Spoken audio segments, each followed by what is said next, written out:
Morto fui, mas vivo estou sem fim. Em Jesus tudo consumado foi. Vou viver pra te adorar, meu Deus.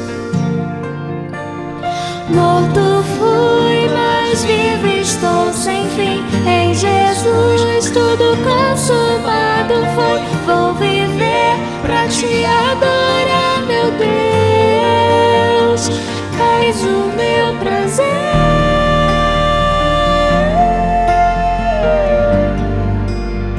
Só desejo a ti.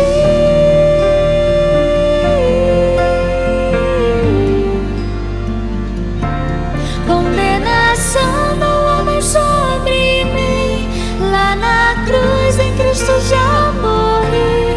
Sangue santo me purificou.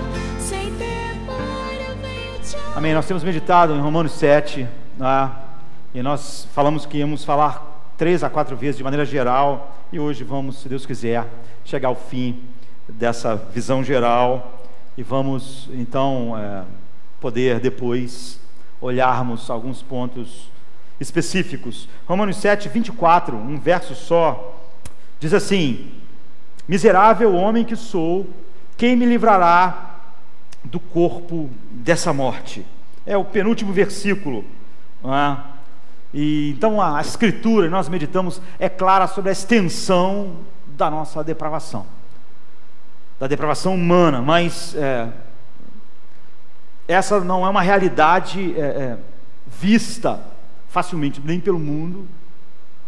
O mundo tem muitos mecanismos para fugir disso, e nem pela igreja, o que é estranho, não devia haver nenhum mecanismo, porque é exatamente ao abrir nossos olhos para enxergar isso que Deus nos atraiu para a cruz, para Cristo, como a única coisa que podia nos resgatar. Então, nós vimos que esse texto é dividido em 3 partes, do 1 ao 6, onde fala sobre nós estávamos casados com a lei, casado com Cristo, e esse na verdade é o ponto de viragem, de virada,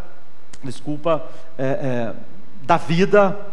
E tem a parte que vai do 7 ao 14, ao 13, em que Paulo está falando sobre ele no pretérito, está falando sobre uma batalha que nós falamos aqui, uma batalha que não pode ser vencida, uma batalha que não adianta. À medida que o homem luta esta batalha, ele se torna cada vez pior, cada vez pior, cada vez pior. E todos os homens estão lutando essa batalha e estão se corrompendo pelas concupiscências do engano, até que um dia vão ter que enfrentar toda essa corrupção que foi aumentando, aumentando e aumentando. E a partir do 14 até o fim, nós temos uma outra batalha, a batalha que não pode ser perdida, não é? Ainda há uma batalha, ainda há uma luta, há uma percepção da luta, mas é uma luta totalmente diferente, com bases diferentes. E depois nós vimos 3 coisas nas quais Louis Stevenson, que nós temos olhado para esse texto de Paulo e temos usado como uma maneira de enxergar esse enredo. Um livro, de Stevenson, que é O Médico e o Monstro, e nós vimos que ele tem uma percepção muito melhor, mais clara, do problema humano do que a igreja do século 21, do que a igreja da nossa geração tem. Esse capítulo 7 é escuro sobre a alma humana, e ele acaba de uma maneira brilhante, não é? Ele acaba exaltando Cristo e abre o capítulo 8 dizendo: nenhuma condenação há para os que estão em Cristo Jesus. Mas definitivamente é um capítulo escuro sobre a alma humana. E nós encerramos na semana passada dizendo que, por definição, não há ninguém aqui, em nenhum lugar, que tenha uma ideia naturalmente do mal que está no homem. Nós não podemos suportar isso, e por nós enxergarmos várias vezes e de várias formas isso, nós suprimimos essa verdade. Essa é a condenação de todo o mundo, e isso ao mesmo tempo se esconde de nós mesmos, porque nós não podemos enfrentar, e porque essa concupiscência ela tem esse propósito mesmo de esconder é um mal que se esconde. E nós até falamos a respeito de Stevenson chamar o seu eu mal, né, maligno, depois que ele tomava a poção, o Dr. Jekyll, de Hyde, porque ele estava fazendo um jogo de palavras com hediondo e escondido. Ou seja, há algo hediondo e totalmente mal no ser humano, mas é uma coisa que se esconde. E nós, para escondermos isso, usamos todo tipo de clichês. Você vê que quando a igreja, quando as pessoas se dizem cristãs, têm dificuldades com essa doutrina essencial e todas as doutrinas da graça, ela usa os mesmos clichês do mundo. Não é? Então há um outro livro famoso, eu lembro que um ano e pouco atrás, eu acho, pregando aqui numa quinta-feira, então muitos dos irmãos aqui não estavam, numa quinta-feira sobre a reforma, eu estava pregando sobre a reforma, eu mencionei um livro de Franz Kafka, que é um autor judeu, mas nasceu em Praga, não é? Na antiga Tchecoslováquia, né? Agora mudou tudo. Ele escreveu um livro, ele é um dos maiores autores do século XX, e um dos maiores autores de todos os tempos, considerado, né? Do século XX, esse livro dele é considerado o segundo melhor da língua, escrito em alemão, e está entre os 100 melhores de todos os tempos, segundo as pessoas, os entendidos. Então o livro foi escrito em 1914, 1915, mas foi lançado só 10 anos depois. O nome do livro é O Processo. O Processo. O negócio é o seguinte: o cara, um homem, assim, eu diria um tempo atrás, quando eu li esse livro, eu achava que era um coroa, assim. Ele acorda com 30 anos de idade, um dia, hoje eu acho uma criança. Ele acorda, o nome dele é Joseph K., o principal desse livro. Ele acorda com 30 anos de idade, o livro começa com 30 anos de idade, ele acorda com 30 anos de idade e ele está preso. Ele está sendo processado pelo Estado. Existem agentes do Estado na casa dele, detetives, investigadores, oficial de justiça. Ele acorda com 30 anos de idade, ele está sendo processado e ele está preso. E é dito a ele que ele está em prisão na sua própria casa, e depois é dada uma certa liberdade condicional a ele, no sentido de que ele pode andar pela cidade, mas ele está sendo processado, ele não pode deixar a cidade, e o processo, o julgamento ainda não foi marcado, e pode redundar na sua morte, enfim. Então o livro todo é o julgamento, por isso que o nome é O Processo. E nunca no livro é dito a ele por que ele está sendo processado. As pessoas, está sendo processado, você não pode sair da cidade, você vai ter que responder. Algumas vezes ele é chamado, ele tem que responder algumas coisas, mas nunca dizem para ele o crime pelo qual ele está sendo acusado. Esteja preparado para a sua defesa, e ele não tem nenhuma resposta, e ele tenta enfrentar isso, esse tipo essa prisão, essa falta de resposta. Kafka coloca na boca dele todo tipo de clichê que o ser humano usa para enfrentar a realidade, para esconder a realidade, e ele tem todo tipo de respostas prontas. Ninguém gosta de que alguém tenha respostas prontas para nós, clichês. Nós queremos respostas reais, verdadeiras, não uma resposta pronta, um clichê. Mas o fato é que nós baseamos nossa vida em respostas assim, respostas prontas, em clichês. Então ele passa, o Joseph K., o tempo todo com respostas prontas e com clichê para enfrentar aquela situação. Ele diz: olha, a justiça do país é razoável, não é? As pessoas são razoáveis, as pessoas são racionais, elas vão dar uma razão para a situação que eu estou vivendo. E é assim que ele consegue ir enfrentando o fato de estar sendo processado, poder acabar a sua vida, poder ficar para sempre na prisão. Ele só consegue com essas em vez de ele olhar aquela dificuldade, ele sempre está pensando nisso. As pessoas que estão numa posição de autoridade, elas são razoáveis, e ele usa um monte de clichê o tempo inteiro para poder não se desesperar, para poder não desabar. É o que nós fazemos para dar sentido à vida, o tempo todo. Encontramos um monte de clichê. Então o mundo é um lugar racional, a gente diz. O mundo é um lugar racional, não é? Há uma resposta para tudo. O mundo, olha, a maior parte das pessoas o mundo é de gente decente. O mundo é um mundo de gente boa. Tem umas pessoas ruins no mundo, na sociedade, mas o mundo, quantas vezes você já ouviu isso?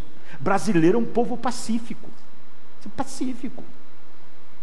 Há um ou outro que não é pacífico, mas o resto, a grande maioria, é pacífico. Parece que está todo mundo nas suas casas vivendo a maior paz do mundo, assim, sabe? Parece que vem uma voz do céu e diz: bem-aventurados os pacificadores, os brasileiros. Um povo pacífico. A gente vive de clichê. É isso que o livro mostra. Ele vive assim. O mundo é um lugar onde as pessoas vivem assim para... E quando ele não consegue mais, quando o mundo dele desmorona, ele vê que a pressão vai aumentando, nossos clichês funcionam só até determinado momento em nossas vidas. É por isso que tem hora que você diz: eu não estou entendendo o que está acontecendo. Você não encontrou nenhum clichê para aquilo. Você tinha um clichê, uma respostinha prontinha para tudo. Até que acontece algo que te põe numa situação que você não tem respostas. E é o que acontece com ele. Aquela coisa de que as pessoas são razoáveis, as pessoas têm uma explicação racional para tudo, eu vou acabar entendendo. Ele começa a perceber que a vida dele acabou, que ele vai morrer, que ele não vai ter uma boa explicação, que é tudo aquilo que ele está... é só uma maneira de não desabar, mas ele percebe que... E quando ele percebe isso, ele começa a pensar: na verdade, há muitas razões pelas quais eu posso estar sendo processado. No início ele achou que não havia nada, que ia ter que ter uma explicação racional para aquilo, que aquilo devia ser um grande engano. Mas ele começa a pensar, depois de um certo tempo no livro: será? Realmente eu menti várias vezes. Eu não fui sincero assim com o imposto de renda a vida inteira. Teve aquela vez que eu fiz aquela coisa assim, mas ninguém estava lá. E ele começa a olhar para a vida dele, ele lembra das suas traições, lembra das suas maneiras de cortar custo. E ele pensa: mas ninguém sabe. Será que as pessoas sabem? Será que eu planejei aquela coisa, aquela outra, mas será que as pessoas sabem? E ele começa a achar que de alguma maneira as pessoas descobriram. E ele começa a sentir cada vez mais e mais uma ansiedade, porque ele começa a perceber no meio do livro que ele não é inocente. Se as pessoas souberem tudo que eu fiz mesmo, se de alguma maneira eles souberem tudo que eu fiz, tudo que eu pensei, então eu não vou ter uma defesa. Então é um grande romance, não é? E você pode perguntar: mas tem um final feliz? Eu só posso responder: então você nunca leu um livro de Franz Kafka, porque não existe livro de Franz Kafka com final feliz.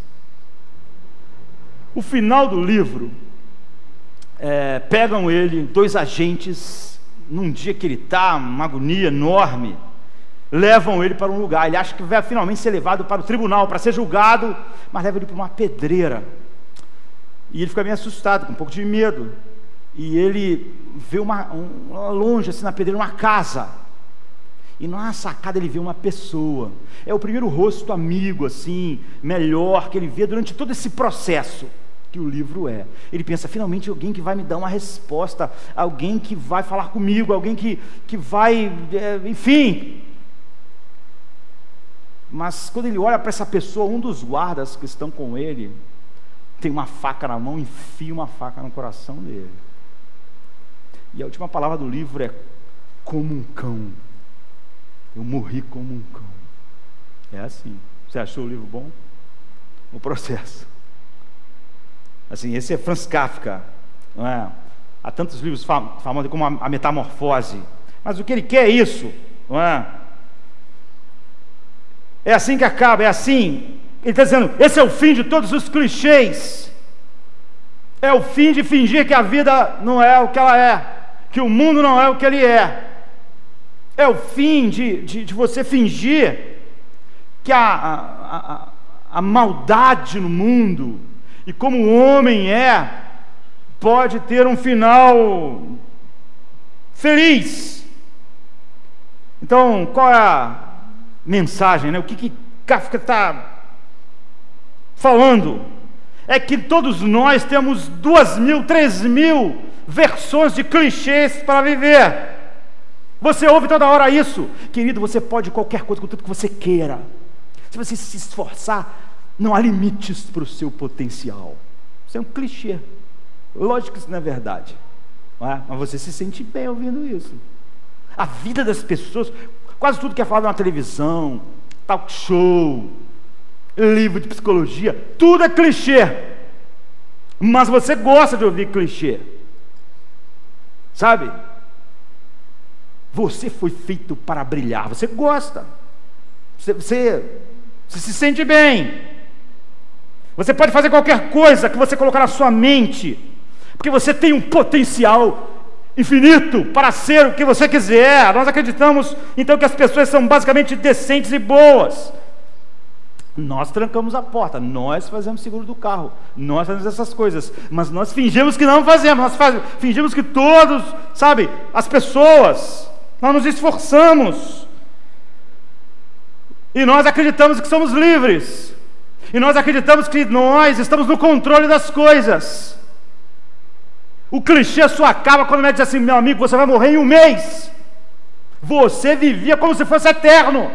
Alguém podia dizer: você vai morrer, os seus dias são poucos, a sua vida é como uma neblina. Mas você não acreditava, você vivia como se fosse eterno todos os dias.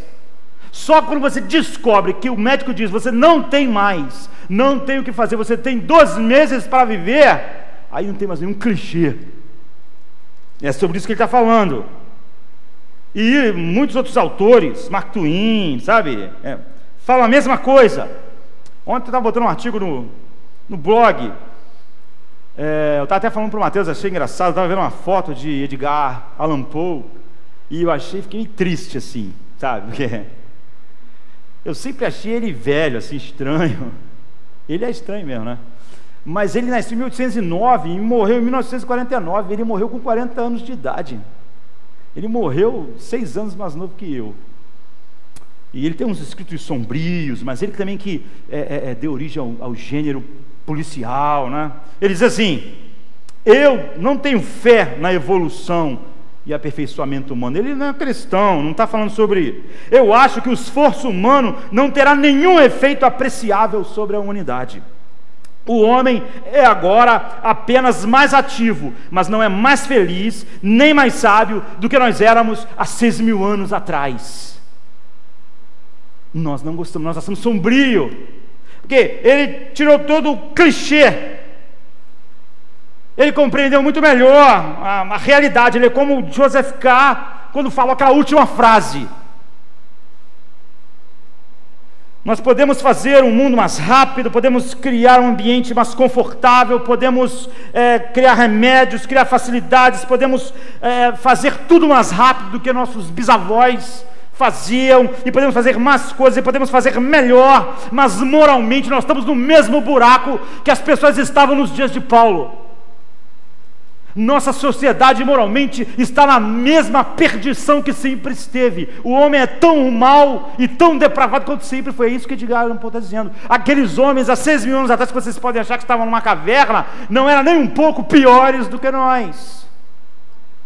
Eram iguais. Nós somos mais rápidos, mais tecnológicos. Sabe assim, Pelágio podia pregar um monte de heresia usando um pergaminho. Eu posso pregar hoje, os pastores podem pregar um monte de heresia usando um iPad. É só essa a diferença do pergaminho para o iPad. O ser humano de verdade não tem diferença entre o que Pelágio pregou e grande parte do que a igreja está pregando. É a mesma coisa. Entre a moralidade da sociedade que Paulo viveu e a nossa, é a mesma coisa. Churchill, não é? Antes da Segunda Guerra Mundial, ele disse assim: certo é que enquanto os homens estão reunindo poder e conhecimento, com sempre crescente rapidez as suas virtudes e a sua sabedoria não tem mostrado nenhum aperfeiçoamento perceptível com o passar dos séculos, sobre a suficiente pressão, fome, terror, paixão, ou mesmo frio furor intelectual, o homem moderno, que conhecemos tão bem, praticará os mais terríveis atos, e a sua mulher moderna estará apoiando ele ao lado dele. E Churchill falou isso antes de Hitler começar a Segunda Guerra Mundial. É a realidade, sabe? É enxergar a vida sem clichês. Edward Gibbon, um dos maiores historiadores, foi um membro do parlamento inglês, nasceu em 1737, ele escreveu 6 volumes do declínio, a história do declínio do Império Romano. Ele teve acesso a documentos raríssimos, é uma das coisas mais completas a respeito disso, do Império Romano, do seu declínio, do seu final. Então, a obra dele é um clássico, a história do declínio e queda do Império Romano, lançado em 776 a 88 os volumes. E ele diz assim no final, ele diz assim: depois que eu lancei todos esses volumes da história romana, o que eu tenho para dizer sobre a história humana? E ele era um homem totalmente agnóstico. Ele diz: a história é um pouco mais do registro dos crimes, loucuras, paixões destruidoras, paixões egoístas e infortúnio da humanidade. É isso que é a história do homem. Nós só saímos de um infortúnio para outro infortúnio e para outro infortúnio. Então, é isso que Joseph K. de Kafka está dizendo. E como nós vivemos assim, nós em vez de enfrentarmos isso, nós criamos clichês e clichês e clichês até ser tarde demais. É o que Paulo diz em Romanos 2, ele diz: porque quando os gentios que não têm lei fazem naturalmente as coisas que são da lei, não tendo eles lei para si mesmos, são lei, os quais mostram a obra da lei escrita em seus corações, testificando juntamente a sua consciência e os seus pensamentos, quer acusando-os, quer defendendo-os, no dia em que Deus há de julgar os segredos dos homens, por Jesus Cristo, segundo o Evangelho. Está vendo? Paulo está dizendo o seguinte: todos os homens estão culpados, igual Joseph K. Um dia Deus vai julgar os segredos do coração deles. Um dia, em vez de eles ficarem com clichês, eles vão começar a pensar igual Joseph K. Será que ele sabe todos os detalhes do que eu pensei, do que eu fiz? É o que a Bíblia diz. E a Bíblia diz que as pessoas não conhecem a Bíblia, estão no mesmo lamaçal. É óbvio que se você conhece a verdade do Evangelho, você vai ser julgado também por causa disso. Um homem que renunciou, que rejeitou Cristo, um homem que não conheceu o Evangelho, não vai ser julgado por causa disso. Mas Paulo disse, ele vai ser julgado porque ele mesmo tem nele todas as provas que o condenam. E como Deus vai fazer isso? Por exemplo, a regra de ouro. Você não precisa ensinar uma criança que as crianças, conversando, eu já falei isso a vocês, uma criança diz para a outra: vou te emprestar meu brinquedinho, você me empresta o seu. Ou seja, ela já sabe a regra de ouro. Deus imprimiu isso em nós. Faça aos outros o que você gosta que as pessoas fizessem a você. Então, vamos colocar dessa forma. Imagine que Deus colocou em vocês, em mim, um gravador invisível. O gravador invisível está pendurado no pescoço de vocês, está em mim, está em vocês. É o que a Bíblia diz que Deus fez com todos os homens. Ele disse que Ele colocou a sua lei em nossos corações, de tal maneira que todos nós achamos errado mentir, errado trair, errado ser egoísta, errado orgulho, e nós criticamos isso nas outras pessoas. A Bíblia diz que cada vez que você pensa e que você emite esse julgamento sobre os outros, aquele cara desonesto, Renan Calheiros desonesto, a Bíblia diz que o gravador grava. O gravador grava você fazendo isso. Quando você vê alguém orgulhoso, você pensa: que cara orgulhoso, o gravador grava. Quando você diz: essa pessoa está fazendo fofoca, que fofoqueiro, o gravador grava. Quando você diz: aquela pessoa ali para ganhar dinheiro, ela retém um dinheiro que não devia ser dela, o gravador grava. Aquela pessoa lá mente, o gravador grava. Como aquela pessoa pode ser tão egoísta fazendo isso, o gravador grava. Então, a Bíblia diz que no dia Deus vai dizer assim: olha, tem um gravador no seu pescoço, vamos ligar, para ver o que você, se você realmente, qual era a tua visão sobre essas coisas. Você reprovava as pessoas que mentiam, mas você mentiu. Você não gostava de gente orgulhosa, mas você era orgulhoso. Você, quando as pessoas faziam fofoca de você, você achava horrível, mas você fez fofoca, tá vendo? Você está dando o veredicto. A lei estava em você. Não é que você não viveu à altura do meu padrão perfeito. Você não viveu à altura do padrão que eu coloquei dentro de você, que o pecado obscureceu, mas continuava lá. E apesar do seu padrão não ser alto igual o meu, mesmo assim você nunca viveu segundo o padrão que você sabia que os outros seres humanos deviam viver. Você sabia que era errado eles fazerem aquilo, você condenava eles, você até ficava revoltado às vezes quando alguém roubava o que não era, mas você fez isso, você pensou assim, você cobiçou desse jeito, você fez isso. Paulo diz: ninguém, toda boca vai ficar calada diante de Deus. É isso que Joseph tinha medo. Será que eles sabem? Será que eles tinham uma câmera que filma o invisível, grava o invisível? Então, quando você diz assim, o mundo deve viver em paz, eu não sei como os Estados Unidos não pode ser um país que vive em paz, como Israel não vive em paz, como a Palestina não vive em paz, eu não sei como as pessoas não vivem em paz, todo mundo quer viver em paz, mas você não vive em paz na sua casa, você não vive em paz no colégio, você não vive em paz no seu trabalho. Cada vez que você diz assim, aquele pessoal lá devia viver em paz, o gravador grava a tua sentença. Você sabia que tinha que viver em paz, você sabia. É o egoísmo daquele país que está levando ele a fazer aquilo. Então você sabia que o egoísmo era condenado, você condenou várias vezes. Todos os homens estão com o gravador aí pendurado. Então Deus vai dizer: eu quero ser muito justo, eu não vou te julgar porque você não sabia. Você viveu lá num lugar, não sei aonde, onde você nunca ouviu falar sobre meu filho. Mas vamos ligar o gravador. Vamos ligar o gravador. Todas as pessoas, todos os homens, eu vou julgá-lo pelos seus próprios padrões, os padrões que eu coloquei em você. Então Romanos 2 diz, e Kafka diz, que todo mundo que realmente pensa sobre o que ninguém devia fazer é um julgamento para si mesmo, é um padrão. Então, por causa disso, todos os seres humanos lá no fundo têm culpa, têm um sentimento de culpa, querem esconder e ficam surpresos depois de um certo tempo, como Joseph K. Será que eles sabem? Será que eles descobriram? E aí, cada vez que você envelhece, isso fica pior, não é? Porque você vê, o cinismo em nós cresce com a idade. E é por isso que o livro começa com ele com 30 anos.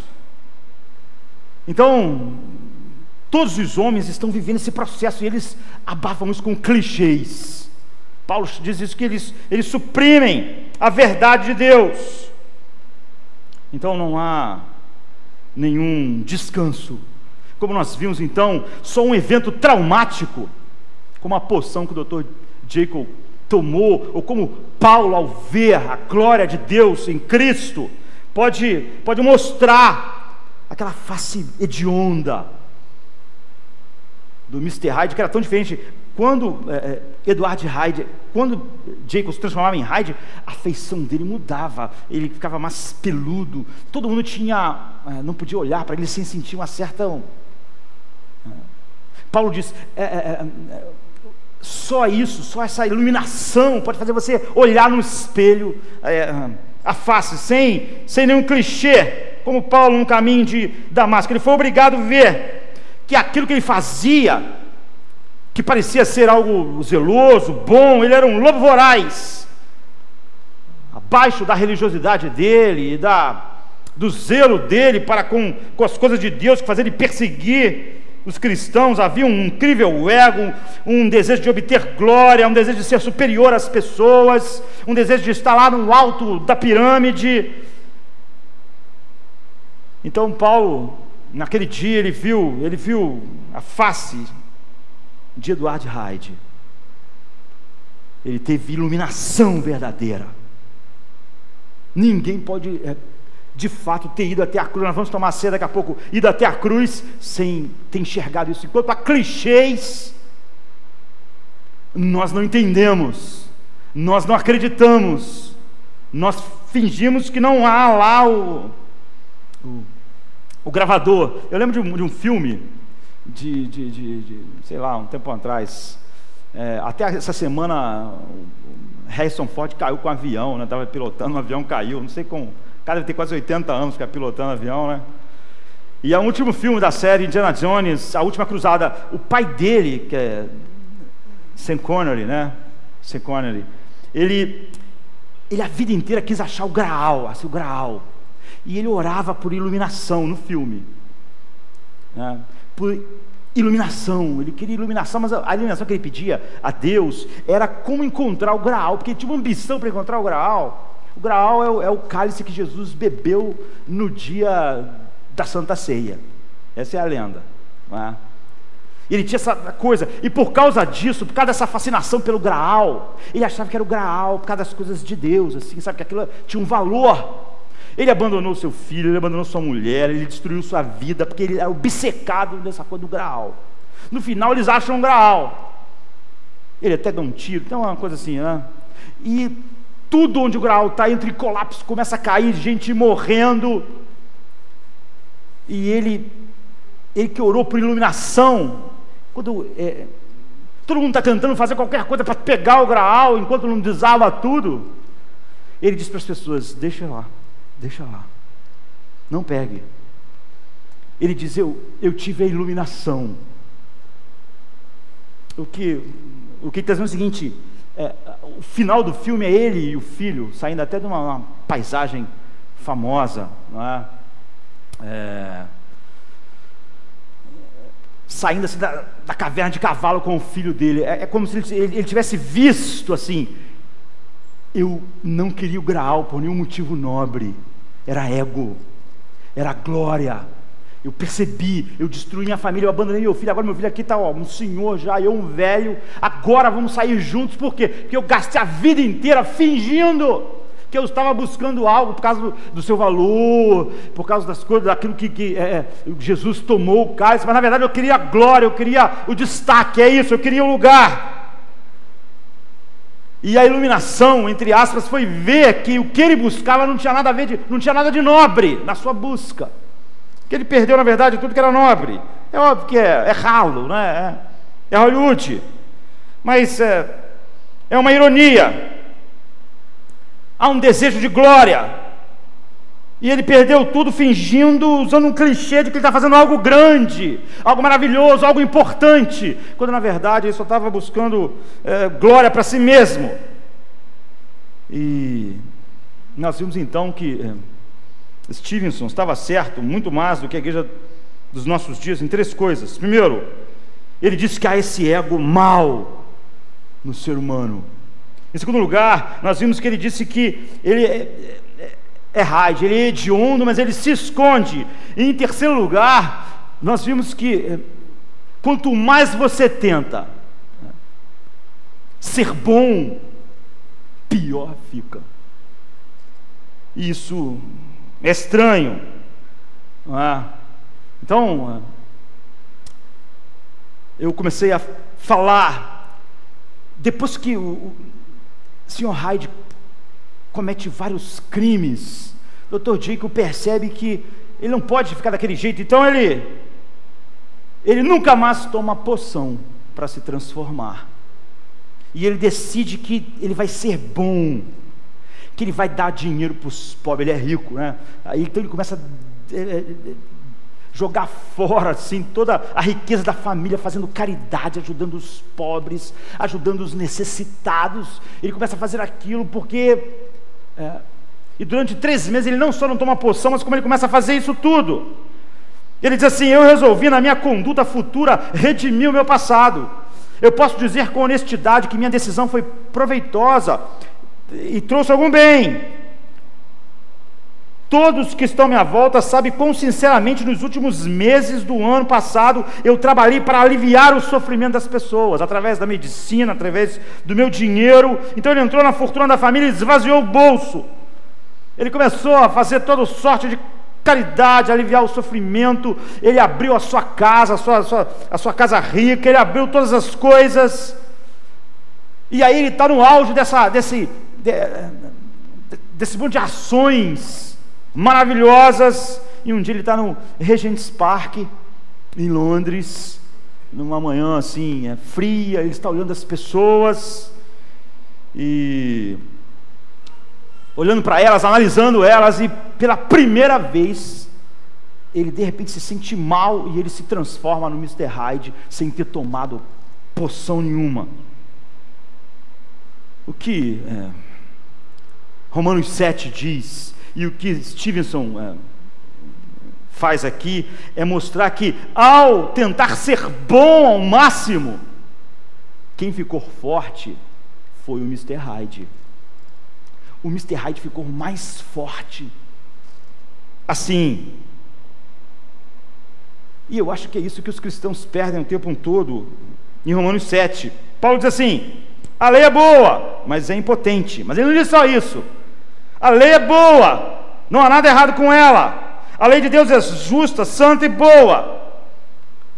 Mas Paulo não diz só que a lei de Deus, a lei é impotente. Ele diz mais: não é que ela é incapaz de lidar com o meu mal interior, não é que ela não me afete, ela me afeta, ela reforça o meu mal interior. Meu mal é tal que quando você diz para ele não fazer algo, em vez de se enfraquecer, isso aumenta o seu poder. Aumenta o seu poder. Ele diz assim no 5: pois quando éramos controlados pela carne, as paixões pecaminosas despertadas pela lei atuavam em nossos corpos de forma que dávamos frutos para a morte. Você vê, as paixões despertadas pela lei.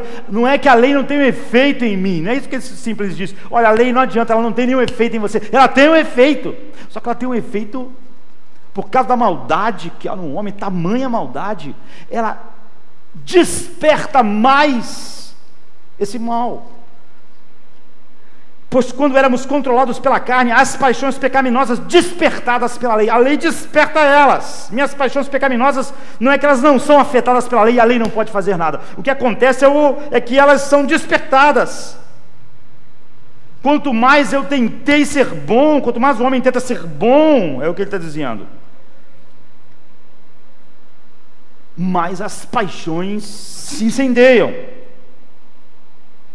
Então, finalmente, o Jacob está ali pensando: olha, eu fiz muitas coisas boas agora. Então você vê, o primeiro, há um mal em todos nós. Em segundo lugar, o nome dele é Hyde, ele se esconde, ele é hediondo. Em terceiro lugar, a força de vontade moral, o esforço para fazer de si alguém bom e aceitável, faz você ainda pior.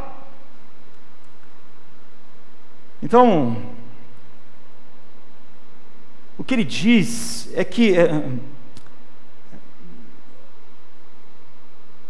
a ideia de que existe dois de nós faz parte do engano. Nós sabemos que o Stevenson não entendeu a segunda parte, a batalha que nós não podemos perder, mas ele entendeu grandes e importantes coisas. Ele está certo que há uma batalha que muitas pessoas no mundo sequer percebem. Ele está certo que a maioria das pessoas nem sequer vê a peleja. Ele está certo que você tentar arduamente a se tornar bom faz você se tornar pior. Você vê, é o cara que se sente cada vez mais bom que condena mais, não é assim? Ele ali é egoísta, ele lá não é bom. Isso que ele está fazendo não está fazendo ele alguém melhor, está fazendo ele mais orgulhoso. Era o que ele estava sentindo naquele parque, naquele dia. Me comparando com as pessoas, eu estou melhor. Você vê, o cara está piorando. O cara está piorando. É isso que está falando, é isso que o apóstolo Paulo fala. Então, a Bíblia diz que depois da conversão, a batalha é guerreada em termos totalmente diferentes. Isso ele nunca vai compreender.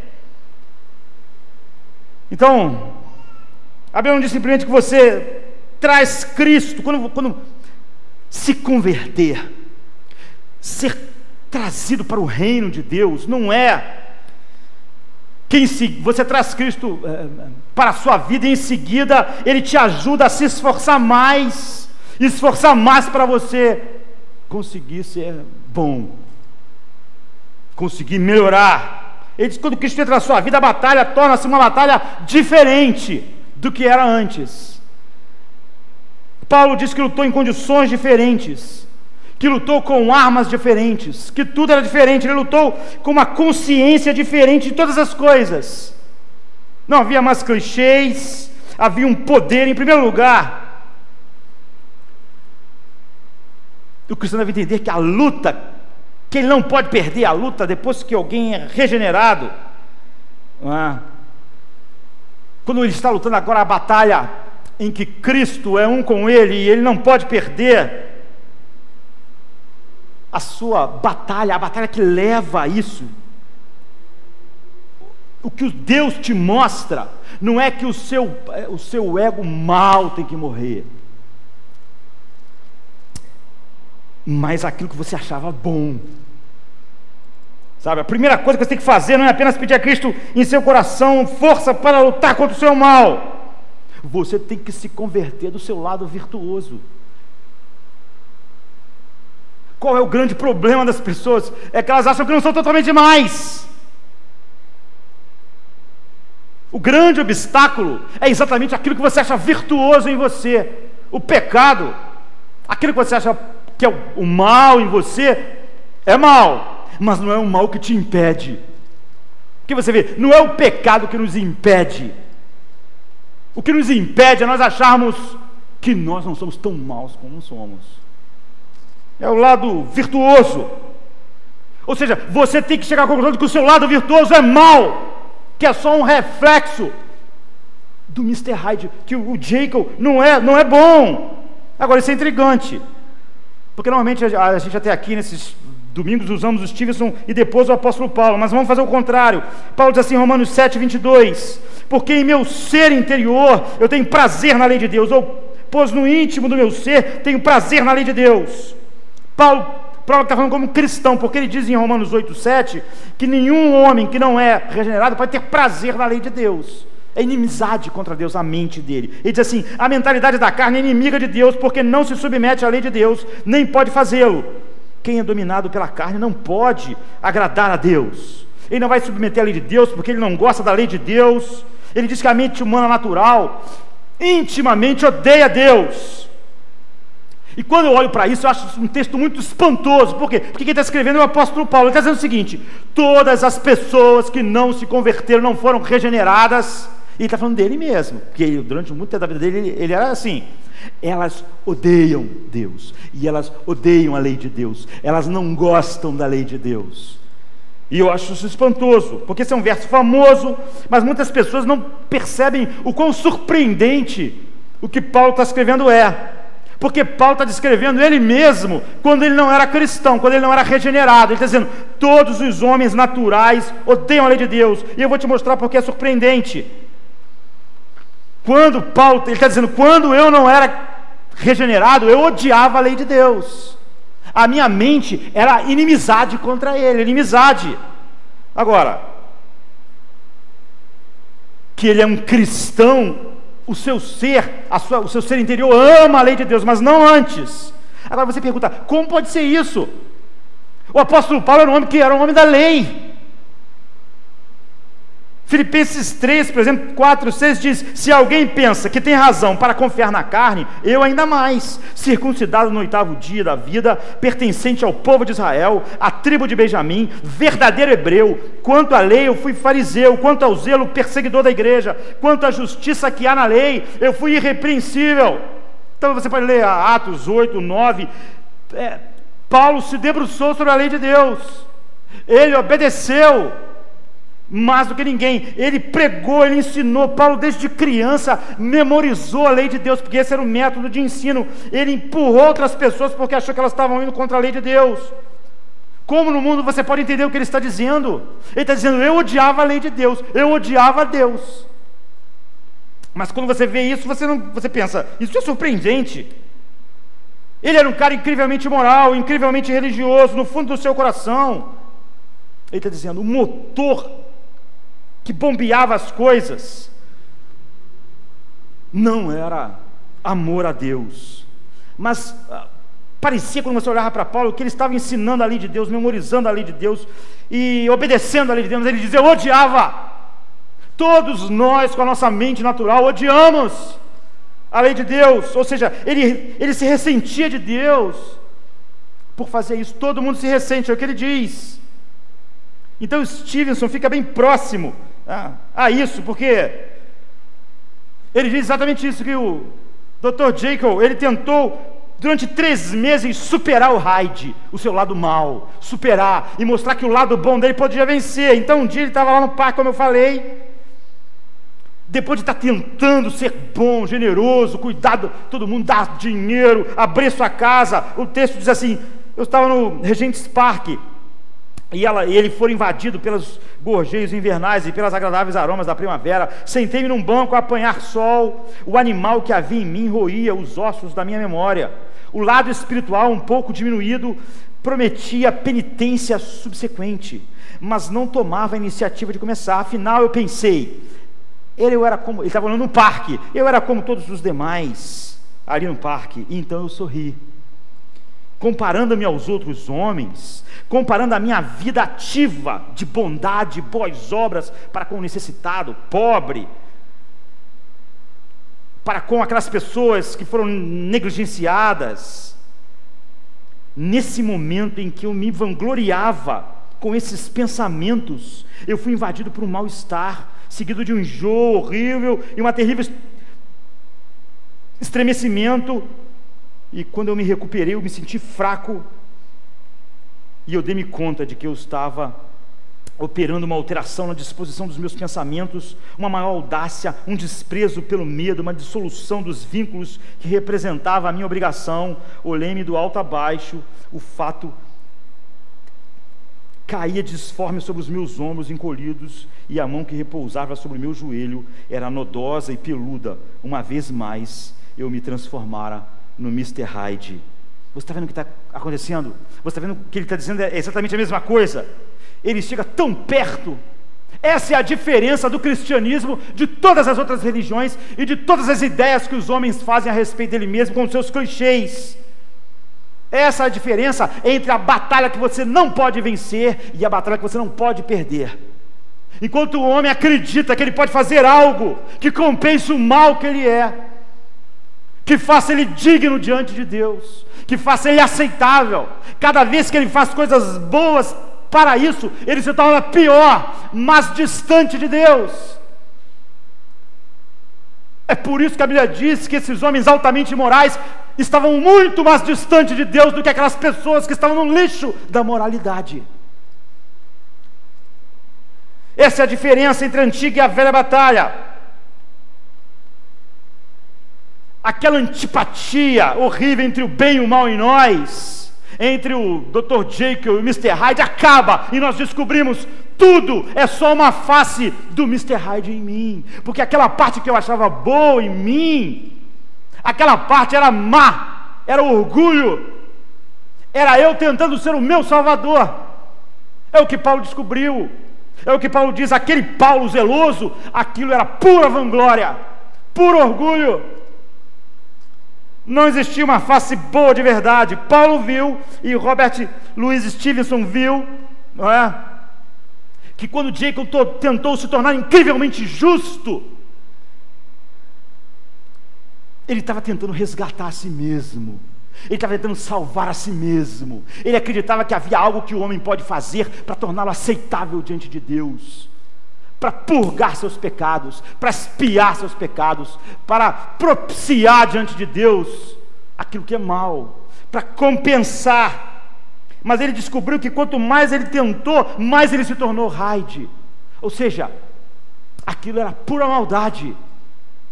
Ele se tornou Hyde através da sua autojustiça, Assim ele descobriu que você pode se tornar Hyde através da sua injustiça, da sua maldade, sabe, que atingia as pessoas, que feria as pessoas, como o Mr. Hyde fazia. Mas ele descobriu que ele se tornava Hyde quando ele era totalmente Jacob, quando ele queria ser justo, bom, e ele começava a achar que ele era bom e justo, ele se tornava Hyde também. Ele descobriu que você pode se tornar Hyde, cada vez mais Hyde, sendo justo, achando que é justo, ou fazendo aquilo que você acha ser injusto.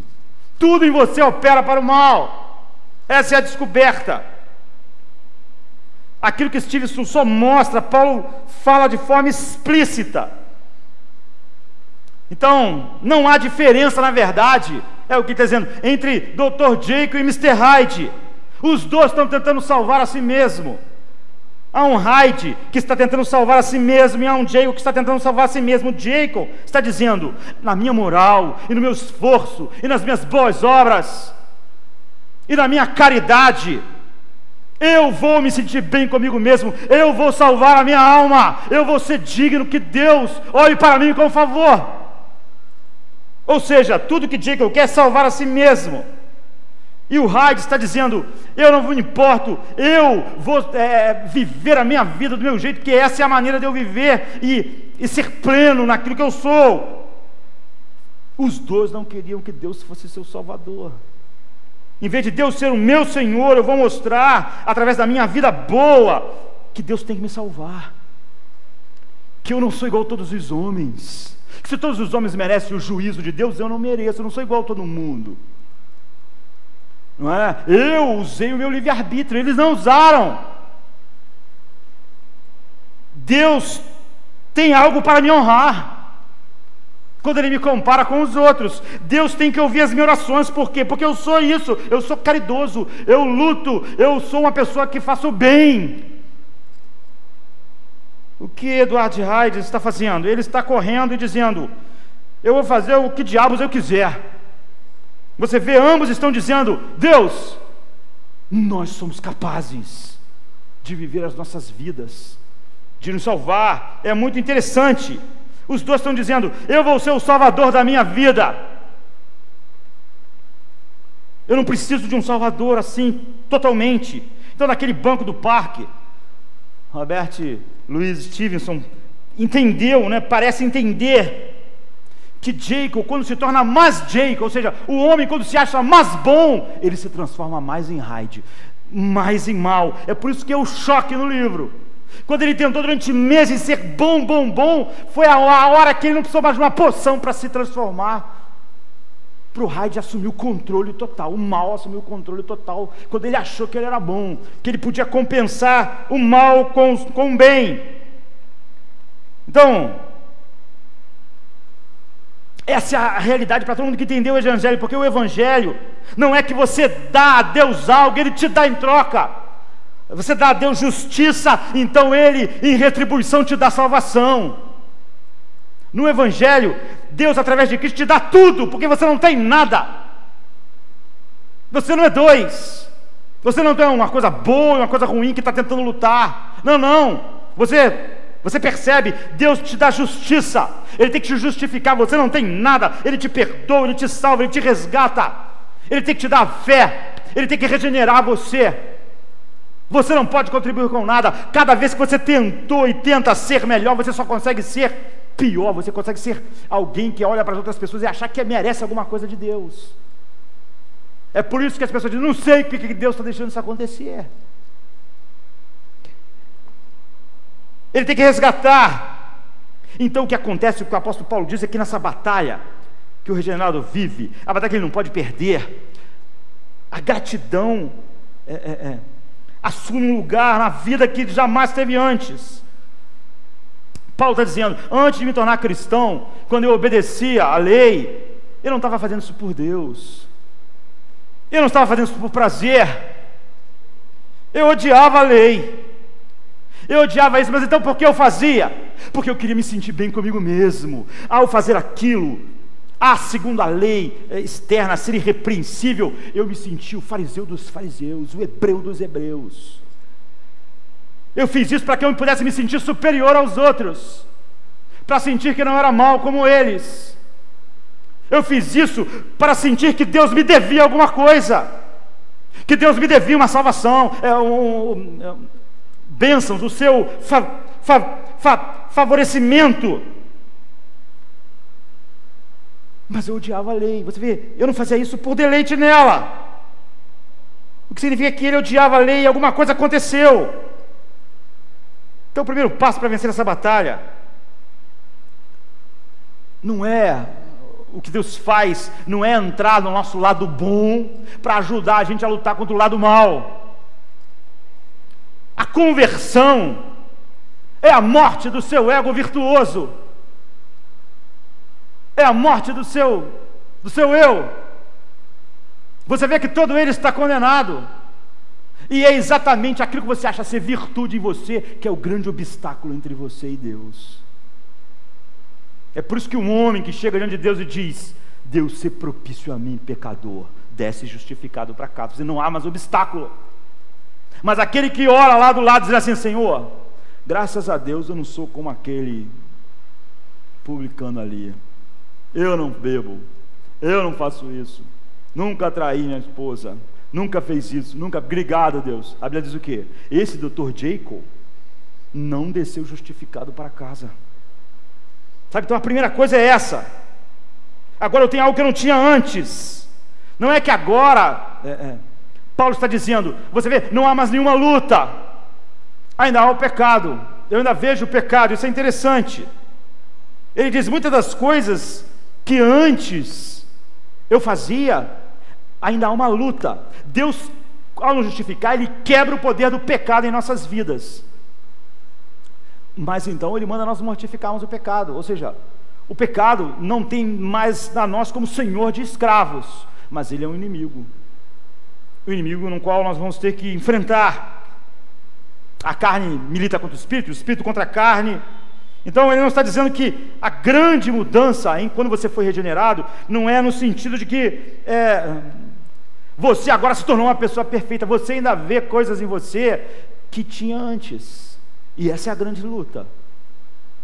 É isso que você mortifica. Como um não cristão, você tinha conflitos internos. Agora havia um conflito interno entre a ideia de que você era bom, com tudo de ruim que você via, você tentava abafar com clichês. Agora há um conflito interno ainda, porque o espírito que habita em você agora milita contra a carne contra o espírito. Paulo diz, a diferença não é que não há mais um conflito interno, ele é diferente. As bases são diferentes. Houve uma mudança no meu coração. Antes eu basicamente odiava a Deus, e tudo que eu fiz para obedecer e para fazer o que é certo era por orgulho, era para ser o meu próprio salvador, é para achar e para sentir que Deus me devia algo, que Deus devia me honrar. Eu fiz tudo por ressentimento. A mola principal, o homem interior que me impulsionava, era um ressentimento contra a lei de Deus. Eu queria mostrar o quanto eu sou um ser que merece algo de Deus, e não só graça ao indigno e ao miserável. Eu obedeci a Deus, mas o apóstolo Paulo está dizendo, mas eu obedeci reclamando, eu estava relutante. Eu fiz não para agradar a Deus e glorificar a Deus, eu obedecia para me deliciar com a obediência e achar que eu era melhor que as outras pessoas, e achar que Deus me devia algo. Eu não agradava e me deliciava com a lei de Deus, ela não era uma delícia para mim, ela era um meio para colocar Deus em dívida comigo, e ela era um meio para me sentir melhor que os outros homens. Eu coloquei todo mundo em dívida comigo. Deus estava em dívida comigo porque eu era o fariseu dos fariseus. Os homens estavam em dívida comigo porque eu era muito melhor do que eles. Era assim, a lei me fez me tornar mais Mr. Hyde, mais mal. E eu nem via. Eu achava que eu era mais justo mesmo. É por isso que ele é hediondo e se esconde. Então quando ele se converteu, quando Paulo entendeu o Evangelho, esse eu virtuoso dele, que odiava a Deus, foi desmascarado. Esse eu bondoso dele foi desmascarado. Ele diz, não há nada em mim, não há nada de bom em mim, não há nada de bom que habita na minha carne. Isso é que é conversão. Miserável homem que sou, Não há não há o Dr. Jekyll em mim. Não há, tudo era mal. Quando eu era melhor, eu ainda era mais mal ainda. A segunda coisa, é claro, não é? Primeiro há essa visão de que aquilo que era bom em você era mal, tão mal quanto o que é mal. E você lida com isso através do Evangelho agora. Como assim? Sabe, por 3 coisas. E é tão fácil que nós podemos perder. Primeiro ele diz: miserável homem que sou. Ele não é mais aquele homem que acha que realmente há algo nele, um bem nele que pode compensar algo mal. Ele percebeu que ele usava a lei para colocar todo mundo em dívida com ele, Deus em dívida com ele, para ele poder dizer: por que Deus está fazendo isso se eu sou assim, se eu sou assim, se eu sou assim? Por que Deus permite isso na minha casa? Porque essas pessoas, elas são piores que eu, na comparação. Era o que o Jake estava fazendo no parque, naquele dia, quando se transformou. Então, miserável homem que sou, essa é a primeira coisa que ele diz. Se eu tentar mais difícil a ser bom, eu não consigo colocar o Mr. Hyde de volta na garrafa. Eu não consigo pegar um mal que há em mim e colocar na garrafa. Eu não consigo. Você não pode nunca colocar o gênio que você achava que era a sua parte má na garrafa. A sua parte boa que você achava boa não pode. Então o primeiro passo é esse: miserável, quão impotente eu sou. Que espécie de ser eu sou, que a lei de Deus desperta em mim toda espécie de paixões mais. Que espécie de ser eu sou, que quando eu tento ser bom, eu sou pior. Que espécie de ser eu sou, que quando eu uso a lei de Deus, eu uso para colocar Deus em dívida comigo, e para me sentir melhor que os outros homens, e para achar que eu realmente posso ser o meu Salvador, ou posso participar da minha salvação, ou posso colocar Deus em dívida comigo. A segunda coisa é isso: quem me livrará do corpo dessa morte? Quem pode livrar alguém assim? Você vê, não há recursos, não há em mim o Jacob bom que pode me ajudar a salvar, ou colocar Deus. Ele se afasta das coisas que ele pensou que poderiam resgatá-lo. Ele se afasta de todas as coisas, toda a bondade humana que poderia compensar e finalmente resgatá-lo. E em seguida ele diz: graças a Deus por Jesus Cristo nosso Senhor. Agora olhe para isso com cuidado, porque isso é o segredo para nós cearmos. Em primeiro lugar ele diz: eu vejo que não há nenhuma salvação em mim, eu sou um miserável, não há nenhum bem em mim.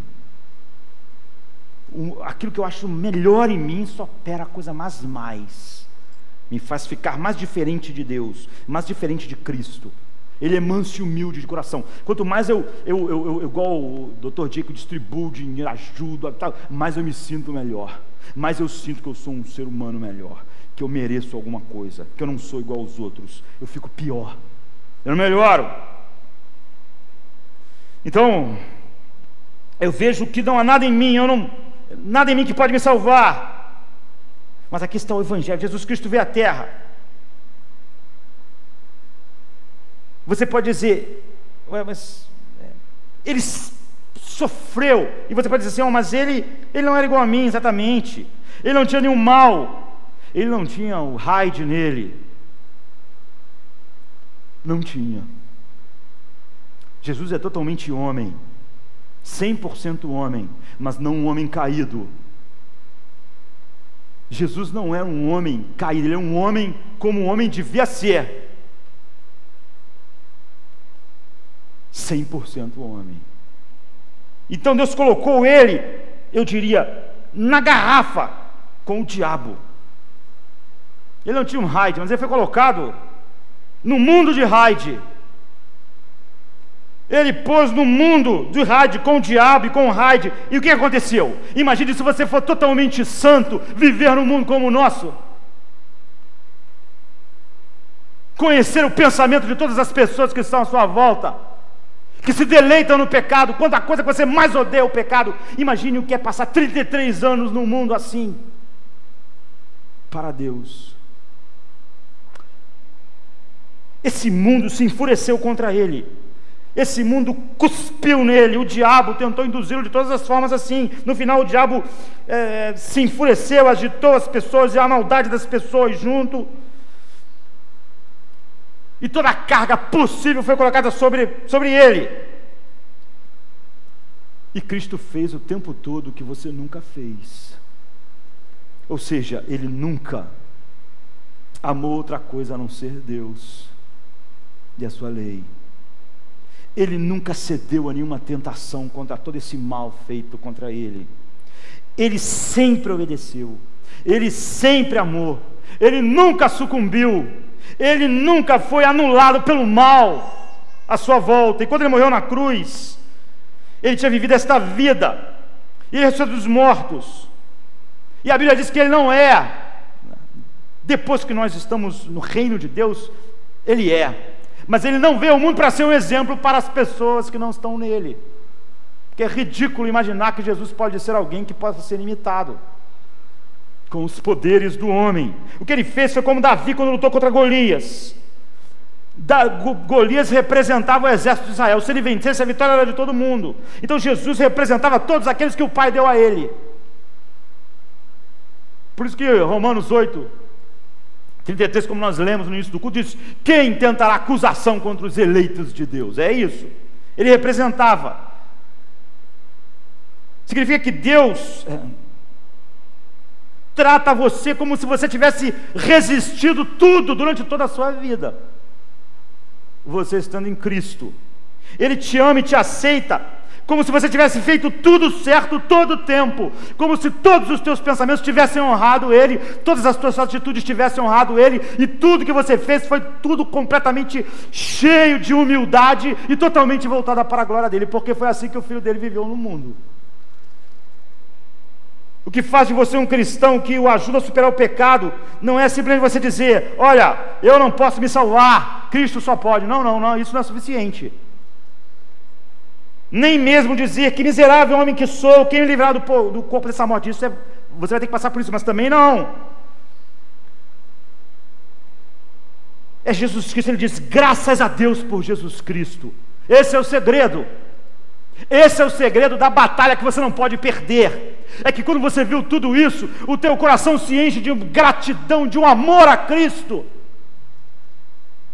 E o poder do pecado que te escravizava foi cancelado, e agora o poder motivacional seu não é mais deixar Deus em dívida contigo, ser melhor que as outras pessoas, é honrar Cristo, graças a Deus por Jesus Cristo. O que te impulsiona é gratidão, gratidão, gratidão. É por isso que é a batalha que você não pode perder, porque todos os poderes motivacionais que o Espírito opera em você são totalmente diferentes. É por isso que essa guerra, ela é guerra diferente. Não é que você vai tentar mais difícil e mais difícil. Você pode agradecer pela provisão de Deus em Cristo em todas as batalhas que você enfrenta. É isso, é essa gratidão, esse amor que nos constrange. Você vai e você luta, ainda há uma batalha, ainda há uma guerra que não pode ser perdida, e esse é o poder motivacional, é a alegria da gratidão infinita em tudo que Cristo foi. Quando você descobriu esse mal infinito em tudo aquilo que você achava até bom em você. Por exemplo, se você está lutando contra a raiva e ressentimento contra alguém que manchou sua reputação, você não vai dizer assim: bem, eu vou ser um bom cristão, eu vou ser bom para essa pessoa, eu vou fazer ela se sentir muito mal, porque eu vou ser tão bom para ela, depois que ela foi má para mim, que ela vai se sentir mal de ter me tratado mal, porque ela vai ver que eu vou tratar ela bem. O que você está fazendo? Você está fazendo o que o Dr. Jekyll fez. Você é apenas o Hyde ainda funcionando. Você é apenas funcionando da velha maneira. Você é apenas o Hyde tentando ser bom. Não. O que você faz? Você diz: eu sou fraco. Em mim não habita bem algum. Mas por quê? Porque eu ficaria irritado com a minha reputação. sabendo que Deus está totalmente satisfeito comigo em Cristo. Você se vira e diz: graças a Deus por Jesus Cristo. Eu não tenho que lutar para ser o salvador da minha reputação. Graças a Deus por Jesus. Deus se importa comigo. A minha reputação diante de Deus é perfeita por causa de Cristo. Ele é meu amigo, Cristo é meu irmão, mesmo que seja o meu rei. Eu o amo mais do que qualquer outra coisa. Deus é totalmente satisfeito comigo. A minha reputação com Ele é essa. E você agradece a Deus pela salvação completa em Cristo. Então você não pode ter amargura. Você vence o pecado da amargura por causa do graças a Deus por Jesus Cristo. Porque você só poderia manter a amargura se você tira a sua reputação das pessoas, dos homens. Mas como não é aí o lugar mais que você tenta salvar a sua reputação, não há lugar para amargura. O pecado da amargura é derrotado. Essa é a batalha. É por isso que Paulo diz lá em Gálatas: os frutos do Espírito, contra esses não há lei. Olha, porque é essa expressão: todos os seus pecados, sua amargura, sua falta de autocontrole, todos os seus problemas, são uma maneira que você tenta salvar a si mesmo. Você acha que você tem que fazer assim mesmo, você tem que fazer justiça, você acha que você tem que fazer isso, e todos os seus problemas é uma maneira de você salvar a si mesmo. Quando você descansa totalmente no Salvador, é assim que Jesus pode ser uma ovelha muda, sendo levada para um matadouro. Quando você tem esse prazer infinito, então você agradece a Deus em como Cristo te resgatou. E você pode descansar nele, ainda que o mundo diga algo, como Paulo diz: nós somos considerados lixo do mundo, mas nós não nos importamos. Nós sabemos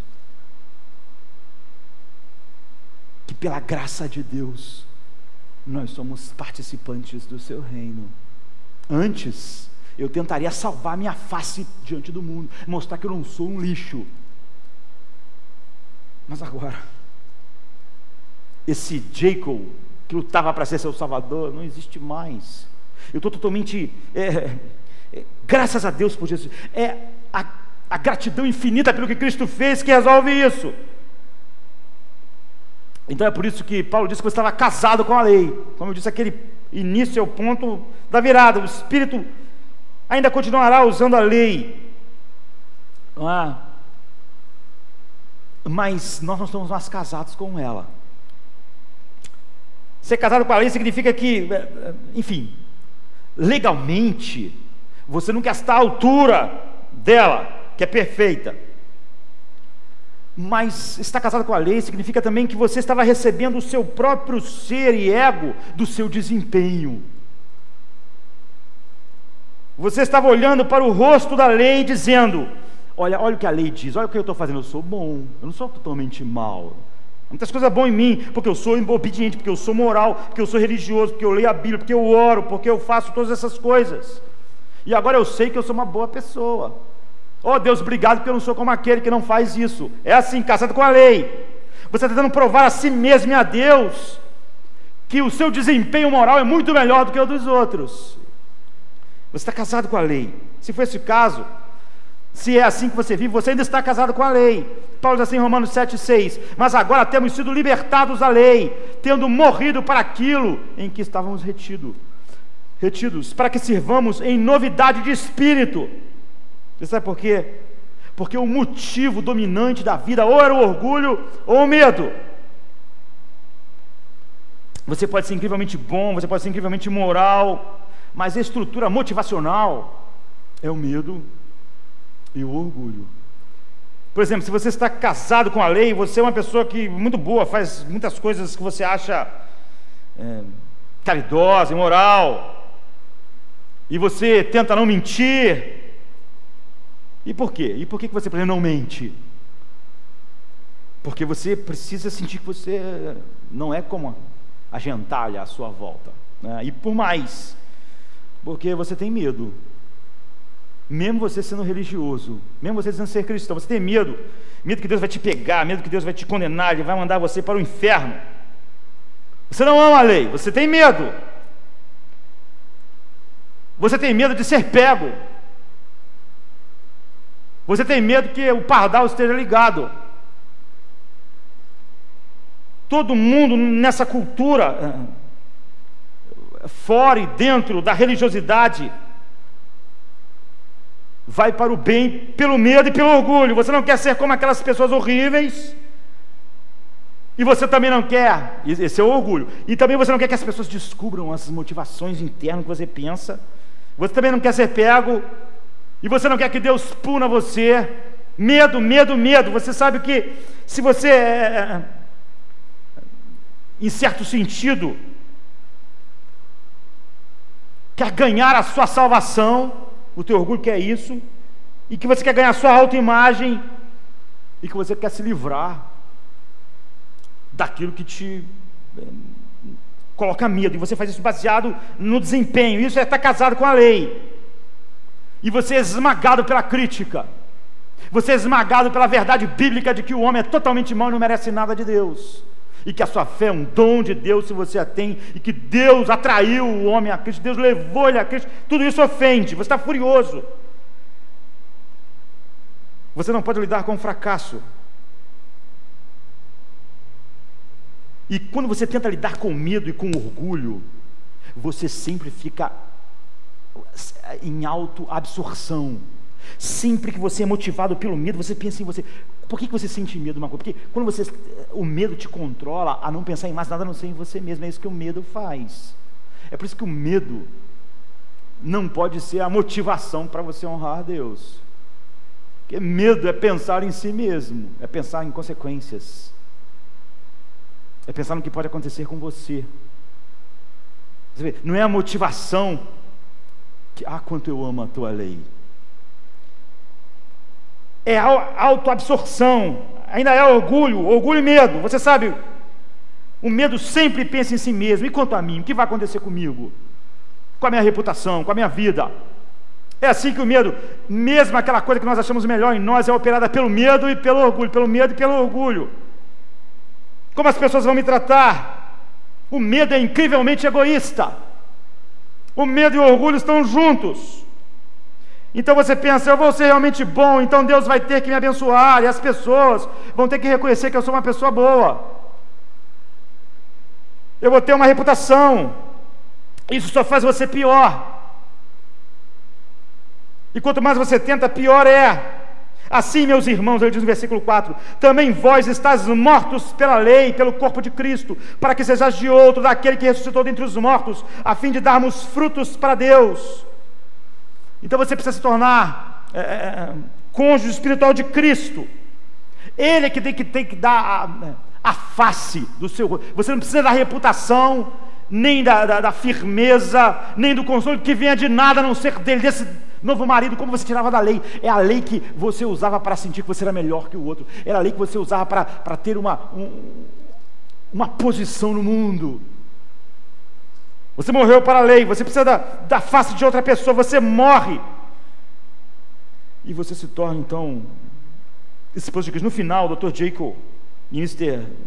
Hyde, a gente não sabe exatamente como eles morreram, mas ele morre. Você sabe por quê? Porque a justiça está à porta. Essa é a coisa, antes de nós cearmos.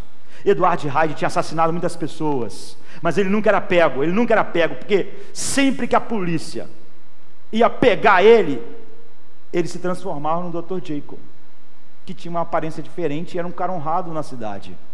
Então sempre que ele estava encurralado, ele agora tinha que tomar poção para virar Jekyll. Ele sempre estava encurralado e tomava poção, aparecia como Jekyll, a polícia, Dr. Jekyll, estávamos procurando. Ele nunca era pego, ele estava sempre se escondendo. Mas o que acontece é que a poção que ele fazia, ele mandou comprar mais material para fazer a poção, e um dos ingredientes fundamentais, quando ele botou, não há a reação que ele esperava. E ele descobre então que na verdade havia algum elemento, não que ele sabia, né? Por acaso havia algum elemento que contaminou a primeira material que ele comprou, é que na verdade era esse elemento que ele não conhecia que fazia ele se transformar, e como ele não sabia que elemento era esse, ele não conseguiu mais fazer. Então ele sabe agora que ele, como Dr. Jekyll, não sabe mais fazer a poção. Quando ele se transformar no Mr. Hyde, ele nunca mais vai poder voltar a ser Dr. Jekyll. Todo mundo vai ter que ver ele como ele é, o Mr. Hyde. E ele então sabe que só há dois caminhos. O Hyde cometeu muitas coisas e a justiça vai enforcá-lo. Então ele resolve fazer essa confissão final e ele vai morrer. Então acaba assim, ele dizendo: passou quase uma semana e agora termina essa confissão sob a influência da última dose dos antigos materiais. A menos que aconteça um milagre, esta será a última vez que Jekyll poderá expressar os seus próprios pensamentos e ver refletido a sua face no espelho e não a de Mr. Hyde.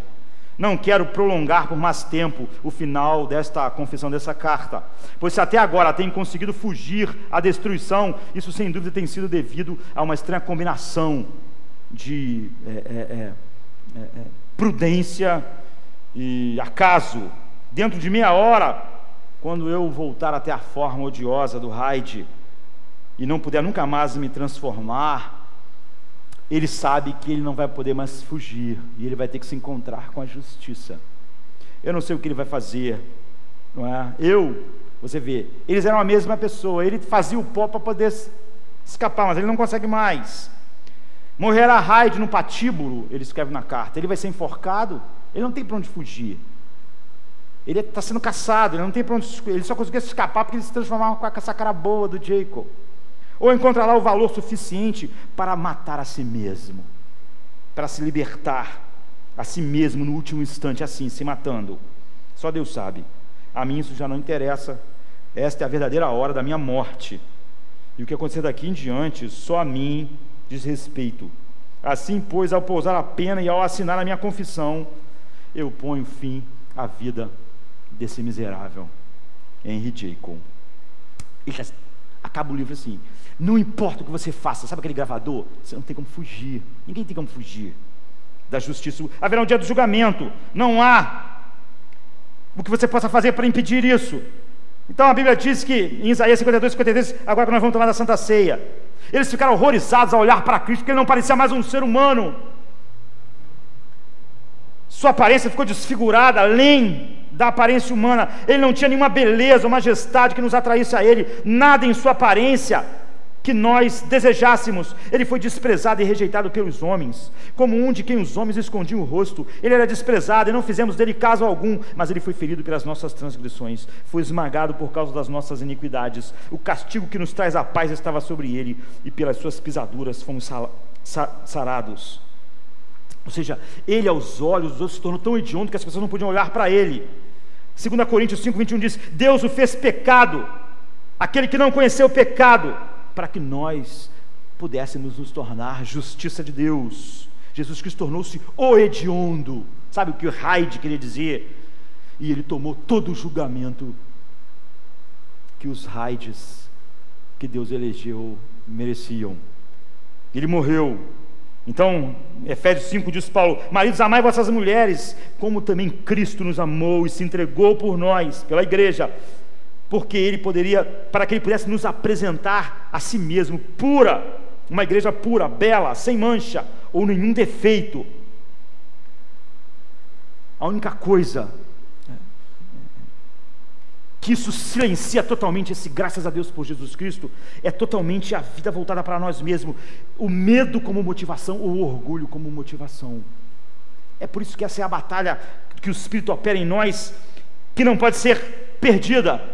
O buraco negro que era a nossa alma, que fazia a nossa vida miserável no mundo, em que nós dizemos: eu tenho que ser isso ou não serei feliz, eu tenho que ser isso ou a minha vida não vai prestar, eu tenho que ter uma reputação, eu vou fazer o meu nome, Deus vai me dever. É por isso que Paulo lá em Romanos 11 acaba dizendo: quem primeiro deu a ele para poder receber.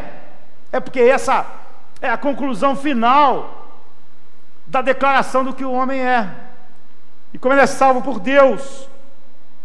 Então, essa versão moral que diz: eu estou com medo, ou com orgulho, e o orgulho, medo, mesmo aquele que parece mais espiritual, eu estou com medo de Deus me pegar.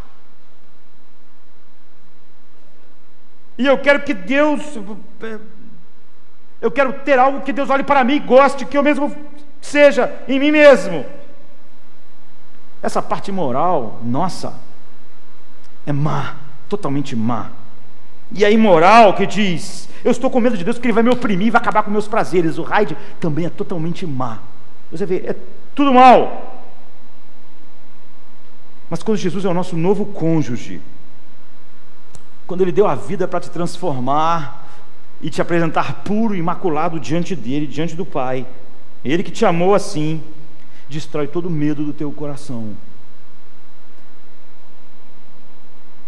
Você nunca mais é motivado em fazer algo porque Deus vai te condenar. Nenhuma condenação há para os que estão em Cristo Jesus. Nunca mais o medo é a sua motivação. É uma motivação muito mais poderosa. Sua alma e de Cristo são ligadas. Na verdade, a Bíblia diz que o marido e a mulher são uma só carne. Paulo diz no texto.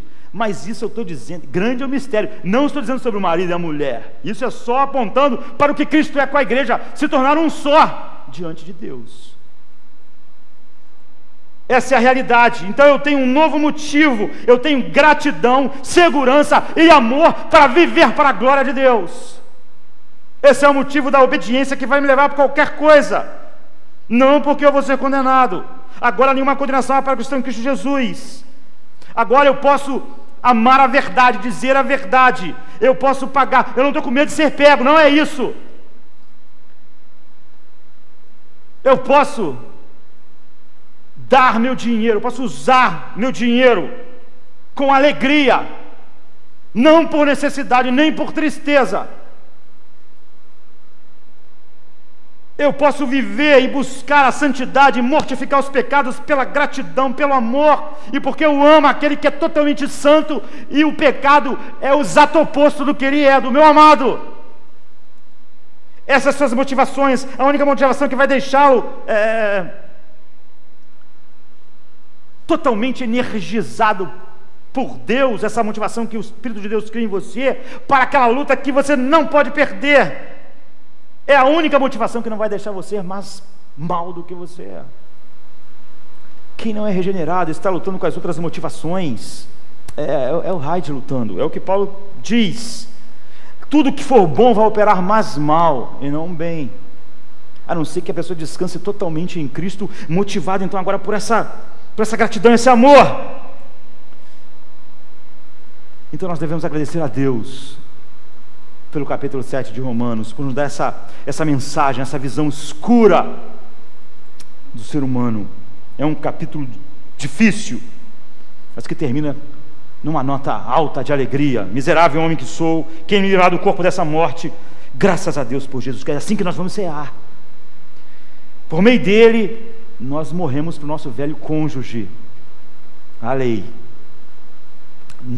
A lei era usada para eu colocar todo mundo em dívida comigo, Deus em dívida comigo, os homens em dívida comigo, para criar minha reputação, e eu usava a lei motivado pelo medo e pelo orgulho. Agora não, nós olhamos para o rosto do nosso esposo e nós ouvimos ele dizer: eu morri por você, eu tomei o cálice até o fim, eu fui sacrificado, toda a ira do meu pai caiu sobre mim para que não caísse sobre você. Todo o tempo nós vemos a face de Cristo, e todo o tempo nós ouvimos ele dizer isso para nós: eu dei a minha vida para te purificar, para te fazer glorioso, para te apresentar a meu Pai um dia. Eu sou poderoso para guardar você de tropeçar. É assim que você vai lutar agora. Essa é a batalha que você não pode perder. Que você possa orar para que você aplique essa verdade todo o tempo, o poder do Espírito Santo em você, a verdade de Deus a você, e você perceba claramente quando o pecado está atuando. É por isso que Paulo vai usar uma linguagem às vezes, aqui que nós vamos ver depois, que parece uma linguagem pesada. Ele está dizendo o seguinte: quando você peca, mesmo você que está em Cristo, você não é mais escravo do pecado, mas você se coloca numa posição em que ele te escravizou naquele instante, em que ele foi o Senhor. Não apresentei os vossos corpos como membros da injustiça, porque nessa hora, apesar de não ser escravo, você está agindo como escravo do pecado, como imundo.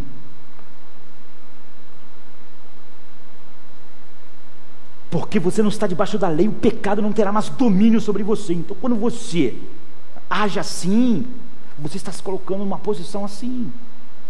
Você não é escravo, mas está agindo como? Então, essa verdade a verdade do Evangelho precisa permear todas. É por isso que essas doutrinas não são doutrinas que, olha, elas são totalmente essenciais. Você entende elas, entende as doutrinas da graça, você não entende o Evangelho. Vamos ficar de pé.